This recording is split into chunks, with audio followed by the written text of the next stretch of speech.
Welcome to YGV Kannadiga. Please subscribe, click the bell icon and set it to all for more updates. Okay, let's start now.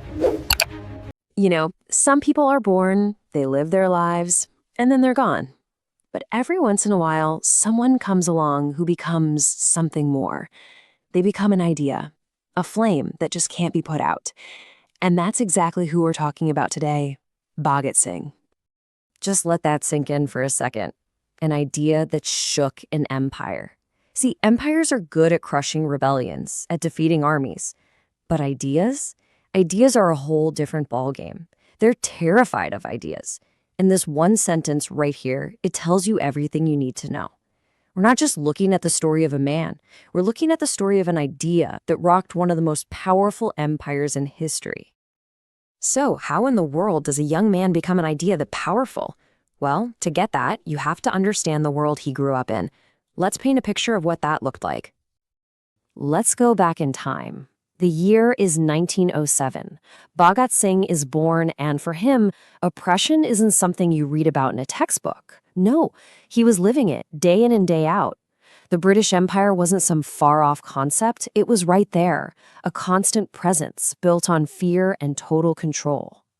This wasn't just the backdrop to his life, it was the very air he breathed. And it's what would forge the man he was about to become. Okay, so lots of people see oppression, right? But what separates a revolutionary is how they respond. And Bhagat Singh's response? Well, it was anything but ordinary. He chose to forge a totally new path, one built on pure courage. And this really boils it all down. The empire wanted one thing: for people to be scared and to do what they were told. Simple. But Bhagat Singh, he came back with two things they couldn't just take away from him: his courage and his questions. He absolutely refused to be a silent victim. He was going to be a challenger. This quote, this gets right to the core of how he thought. He knew deep down that you don't get freedom by asking nicely. It wasn't a gift. It was something that had to be earned through bold action, through brilliant thinking, and in the end, through a sacrifice that most of us can't even imagine. Now, this belief in earning freedom led to his most famous and maybe his most misunderstood act. We're going to talk about what really happened in the Central Assembly, because it's not what you might think. And it is so important that we get the weight of this choice. I mean, this wasn't some old, seasoned revolutionary making a calculated move. This was a young guy with his entire life still in front of him, who looked at his own safety and the idea of a free India, and he chose India.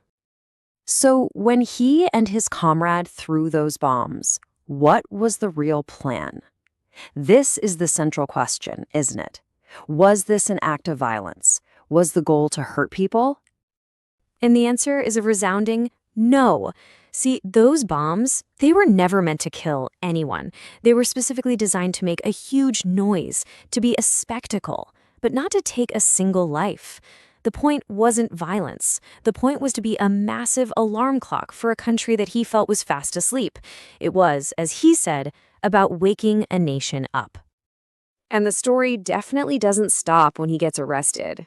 In fact, you could argue this is where it really takes off. Prison didn't break him. It made him sharper. He didn't waste his time in despair. Oh no. He read everything he could get his hands on. He wrote constantly. His vision for a free India just got clearer and more powerful. They locked up his body, but his mind was as free as ever. And that brings us to the final defining moment of his life.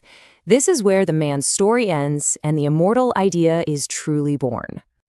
23. Just let that number hang in the air for a second. 23 years old.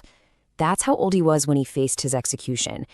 I mean, at an age where most of us are just figuring out what to do with our lives. He was choosing to end his for a cause that was so much bigger than himself. From all the accounts we have, there was zero fear in his final moments. He walked toward his own death, not with his head down, but with a smile. It was the ultimate act of defiance. He was showing the empire, you can kill my body, sure, but you can't even touch my spirit. And with his last breath, he shouted these words, Inquilab Zindabad. It means long live the revolution. It wasn't a cry for help.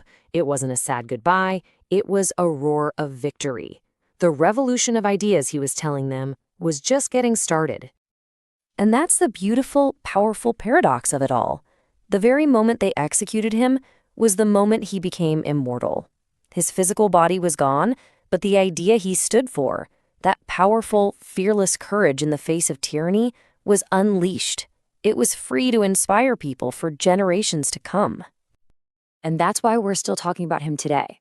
See, the idea of Bhagat Singh isn't stuck in some old history book. It's alive. It's breathing right now, in every corner of the world where people fight for freedom, where they demand justice, and where they have the guts to speak fearless truth to power.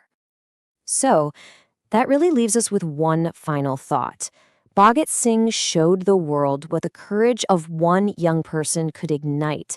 And the question for all of us now is, where does that kind of courage live today?